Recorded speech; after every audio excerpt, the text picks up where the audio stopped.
C'est le moment de prendre quelques notes. Les accidents, ça n'arrive pas qu'aux autres et lorsqu'ils surviennent, il vaut mieux être prêt à les affronter. Ce matin, on va vous expliquer les 5 gestes qui sauvent, les 5 gestes qu'il faut absolument connaître, docteur Gérald Kierzek. J'allais dire les 5 verbes même, donc il n'y a même pas forcément besoin de prendre des notes. Le premier verbe, c'est appeler.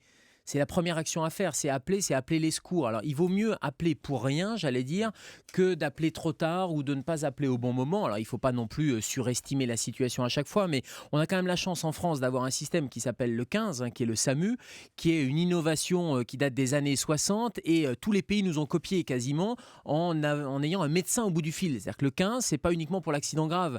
Vous avez un malaise, vous avez un problème médical, votre médecin traitant n'est pas disponible, vous pouvez appeler le 15 et vous avez un médecin au bout du fil qui va pouvoir vous répondre et qui va pouvoir vous orienter, qui va pouvoir vous donner un conseil, faxer une ordonnance à la pharmacie. Bref, c'est vraiment la première action et le premier verbe à avoir en tête, c'est appeler en cas d'urgence. Appeler le 15. Alors après, il n'y a pas que le 15, il y a le 18 également, on le sait, un accident, un incendie, vous appelez le 18 qui sont les sapeurs-pompiers, qui est le deuxième numéro d'urgence, qui est un numéro tout à fait efficace, mais vous n'avez pas de médecin au bout du fil et donc du coup, vous ne pouvez pas avoir simplement un conseil, mais vous aurez un déclenchement de secours. Mais bon, vraiment, le premier geste, c'est appeler les secours pour une demande de secours ou pour une demande de conseil. Bon, ça c'est simple, on peut tous le faire. Ça c'est simple, on peut tous le faire. Encore faut-il savoir que le 15, pas le 115, le 115 c'est autre chose, c'est le SAMU social, c'est très bien aussi, mais c'est vraiment le 15, c'est gratuit, on le fait sur tous les téléphones portables. Il y a le 112 aussi qui fonctionne à partir de votre téléphone portable et qui peut tomber soit sur les pompiers, soit sur le SAMU. Mais bref, appelez et ayez ces numéros de téléphone,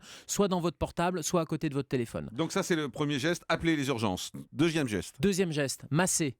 Mais ça fait peur ça toujours. Moi je sais. Oui, ça fait peur. Sauf que si vous ne massez, alors masser, c'est pas masser, c'est masser en cas d'arrêt cardiaque. 50 000 morts subites par an. On sait que nous, les secours, on arrive le plus vite possible. C'est dans les 5 minutes, parfois un peu plus lointainement quand vous avez l'ambulance de réanimation, c'est plus long. Donc il faut que le premier témoin, le premier secouriste ou pas secouriste, parce que vous êtes peut-être formé aux gestes d'urgence, mais si vous n'êtes pas formé, vous pouvez faire quand même un massage cardiaque. Vous ne pouvez pas être plus délétère que si vous ne faites rien. Parce que si vous ne faites rien, le cœur s'est arrêté. Mais vous êtes un médecin, c'est facile pour vous. Mais par exemple, comment on sait que c'est le cœur le problème ? Quand on voit quelqu'un qui tombe, moi je ne sais pas si c'est un arrêt cardiaque, s'il fait un malaise vagal, je ne sais pas moi. Quelqu'un s'effondre devant vous, Jean-Marc, vous allez essayer de le stimuler, il n'ouvre pas les yeux, il ne répond pas à vos questions, vous essayez de lui serrer la main, vous lui demandez de vous serrer la main, il ne répond pas, il n'y a pas de mouvement de la cage thoracique, bref, il est en arrêt cardiaque. J'allais dire jusqu'à preuve du contraire, et c'est pas très grave si ce patient-là, vous appelez le 15, vous dites il y a un arrêt cardiaque, donc c'est vraiment appelé en premier, et ensuite vous allez faire le massage cardiaque. Je vous garantis que si c'est simplement un petit malaise, il va vous en coller une avant que vous ayez eu le temps d'appuyer. Donc il vaut mieux, j'allais dire, faire le massage cardiaque, même si vous n'avez pas été formé. Je veux dire, c'est relativement simple. Il y a des vidéos sur Internet. Vous dénudez la poitrine, c'est-à-dire vous enlevez la chemise et vous allez appuyer Bonjour, au milieu, madame, je vais vous faire un massage cardiaque. Du sternum. Il y a Adriana qui nous a montré ça de manière magistrale. Vous faites le massage cardiaque et dans l'immense majorité des cas, c'est à bon escient. Et si vous ne le faites pas, on a beau arriver très rapidement, c'est trop tard malheureusement. Alors, donc il faut faire le massage cardiaque savoir, c'est où 100 fois par minute. Chez les femmes, c'est ça? Non, mais vous montrez. Au-dessus. Chez les femmes ou chez les hommes, c'est au niveau du sternum, c'est au niveau de la poitrine, et c'est globalement entre les deux mamelons. Vous savez, vous avez les deux tétons. Vous tracez une ligne entre les deux tétons et vous allez appuyer. C'est au milieu, et vous allez appuyer 100 fois par minute. Le but, c'est de remplacer le cœur qui ne se contracte pas et d'aller appuyer entre l'os du sternum et la colonne vertébrale derrière. C'est une compression manuelle, et donc vous allez faire ça 100 fois par minute. Alors le rythme, vous savez, c'est staying alive pour que ça soit un peu en rythme. 100 fois par minute, on s'embête plus à faire le bouche à bouche, etc. Si vous savez le faire, faites-le. Si c'est Adriana, faites-lui, ou laissez-vous faire. Mais en tout cas, le massage cardiaque, c'est ça qui est essentiel. Mais juste, vous nous dites, on le fait au centre, mais le cœur, il est à gauche, non? Non, le cœur, il est au milieu, il pointe à gauche. Mais le cœur, il est au milieu. Le cœur est au milieu. Le cœur est au milieu et il pointe légèrement. Ah non, c'est pas nouveau. Ça, c'est depuis la nuit des temps. Toujours que c'est oui, parce que quand vous avez mal au cœur, vous tenez la poitrine à gauche, mais en fait, le cœur est au milieu. Il pointe légèrement vers la gauche et donc du coup, on appuie de manière efficace au milieu de la poitrine, de manière bien verticale. Alors, la crainte des gens, c'est de dire, je risque de casser des côtes, etc. Mais si vous ne faites rien, malheureusement, les secours vont arriver trop tard. Juste un chiffre. 1 minute de perdu, c'est 10% de chance de survie en moins. Donc 1 minute, ça passe très vite. Non, mais c'est important de dire qu'on masse au milieu parce que le cœur est au milieu. C'est chez tout le monde, c'est pas que chez vous, ça, le cœur au milieu. Ah non, c'est vraiment chez tout le monde. Quel que soit l'endroit dans la planète et depuis des millénaires, c'est comme ça. C'est la révélation du jour. Donc c'est le deuxième geste, c'est masser et défibriller. Si vous avez un défibrillateur à proximité, vous savez, c'est les fameux défibrillateurs. On en avait largement parlé, mais ce qui est essentiel, c'est appeler, masser. Troisième geste. Vous voulez un troisième geste? Allez, il en faut 5 alors. Moi, je marque tout en même temps. Alors, qu'est-ce qu'on va mettre? Allez, tapez dans le dos. C'est si vous étouffez, si quelqu'un s'étouffe, il n'y a plus de son, il n'y a plus d'air qui sort, vous êtes à un repas et là, quelqu'un s'étouffe, porte ses mains au niveau de sa gorge. Il y a un corps étranger qui est passé dans le mauvais tuyau, qui est passé dans la trachée et qui bloque les voies respiratoires. Il n'y a plus d'air, il n'y a même pas de mouvement de toux. La personne ne tousse pas. Il va falloir lui taper dans le dos. 5 grandes claques dans le dos, entre les omoplates, avec le plat de votre main. Vous allez taper 5 fois dans le dos. Et là, ça va débloquer le corps étranger qui est coincé. Si ça ne marche pas, on se met à faire la méthode d'Emlich. Vous savez, on fait, et ça, c'est on pourrait faire le 4e geste. La méthode d'Emlich, c'est on l'enserre par derrière, on se met derrière la victime et on met son poing dans le creux de l'estomac. Et on va faire un piston. On l'avait expliqué aussi, on l'avait montré. On l'avait montré. Julie l'avait testé. Je l'avais fait avec Dr. Richou. C'était Sidney Oana. Voilà, c'était une espèce de Kamasutra d'urgence qui avait été fait. On se met derrière, je crois qu'il y a la vidéo encore sur Europe1.fr, on se met derrière et on fait 5 fois la méthode d'Emlich et on va alterner 5 grandes claques, 5 méthodes d'Emlich, mais c'est vraiment un geste là qui va sauver là aussi parce que si vous ne faites rien, il n'y a plus d'air qui passe. Attention, c'est quand il y a une obstruction totale. Si la personne vous dit « j'arrive pas à respirer, j'ai quelque chose de coincé », là, il ne faut pas taper parce que vous risquez d'être plus néfaste qu'autre chose.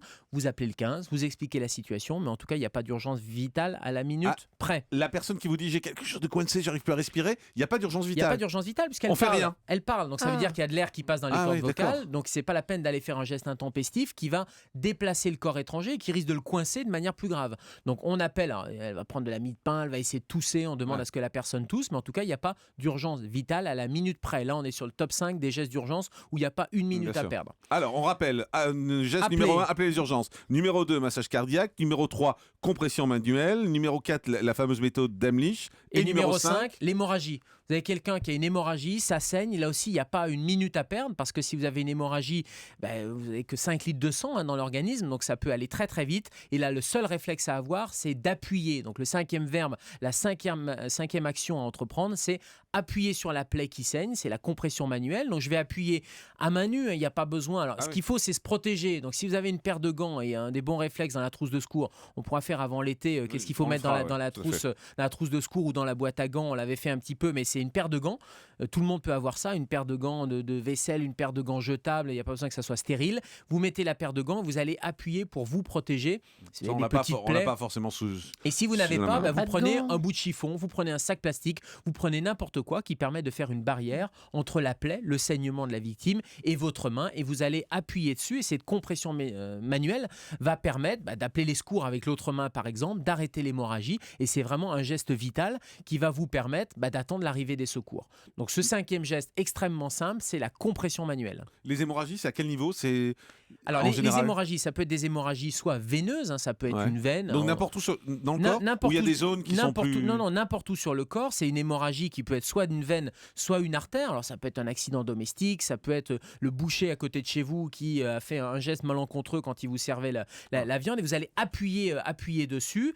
Et il y a des zones où on ne peut pas comprimer. Il y a des techniques un peu alternatives qui sont notamment des points de compression. Mais dans l'immense majorité des hémorragies, vous allez appuyer dessus. Par contre, s'il y a du verre, s'il y a des morceaux, vous ne pouvez pas appuyer dessus. Vous allez appuyer en amont de la plaie, entre le cœur et la plaie. Vous allez appuyer avec un point de compression. Alors là, les points de compression, il y en a 3 des points de compression. Il faut avoir été un peu formé, mais on peut vite se représenter où sont ces points de compression. Au niveau du bras, le point de compression, il est à l'intérieur du biceps. Donc on va aller appuyer à l'intérieur du biceps pour essayer d'arrêter. C'est comme un tuyau d'arrosage. C'est le tuyau d'arrosage. Il y a le tuyau d'arrosage qui fonctionne, il y a de l'eau qui coule et vous allez appuyer sur le tuyau pour arrêter le jet. C'est exactement la même chose avec une artère. Vous allez appuyer sur cette artère-là et ça va arrêter le saignement. Le 2e point de compression, c'est au niveau du cou. Donc on a une artère carotide, on sent tous son pouls. Vous savez, quand on prend là dans le cou, c'est la grosse artère qui s'appelle la carotide. On en a une de chaque côté. Donc s'il y a une hémorragie à ce niveau-là, on va appuyer dessus. Quel côté? N'importe. Du côté où ça saigne. Ah, du côté où C'est-à-dire ça que Jean-Marc, saigne. si ça, D'accord. si Non, ça non, mais saigne d'accord, ouais. juste à la base du cou, vous allez appuyer juste en dessous. L'idée, c'est le robinet, Au-dessus, c'est le pas en cœur. dessous. Non, en dessous. Parce que le robinet, prenez l'image du tuyau d'arrosage. Vous avez votre tuyau qui est sur le mur. Le cœur, c'est le robinet. Le tuyau, c'est l'artère. Et la plaie, c'est l'eau qui va Après, s'écouler. oui. Ah, Donc il faut d'accord. appuyer entre le robinet et l'endroit où ça coule. Là, c'est exactement la même chose. Vous allez appuyer entre le cœur et la plaie. Donc si vous avez une plaie qui est au niveau de la carotide, je ne sais pas, sous votre menton par exemple, vous allez appuyer juste dessous pour arrêter, d'accord. appuyer sur ce tuyau d'arrosage et arrêter le saignement. Et puis de toute façon, vous allez vite voir si c'est efficace ou pas. Parce que là, vous avez une efficacité qui est immédiate. Instantané. C'est instantané. Et puis le troisième point de compression, il est un peu plus technique, il est au niveau du pli de laine. Vous savez, au niveau du pli de laine en haut de la cuisse, c'est pareil. Si vous avez une blessure au niveau de la cuisse, vous allez appuyer, alors vous mettez bras tendus et vous allez appuyer avec le poing au niveau du pli de laine pour essayer d'aller comprimer cette zone-là. Et tant que c'est pas efficace, tant que ça saigne, il faut chercher la position, il faut appuyer de manière un peu plus forte, bras tendus.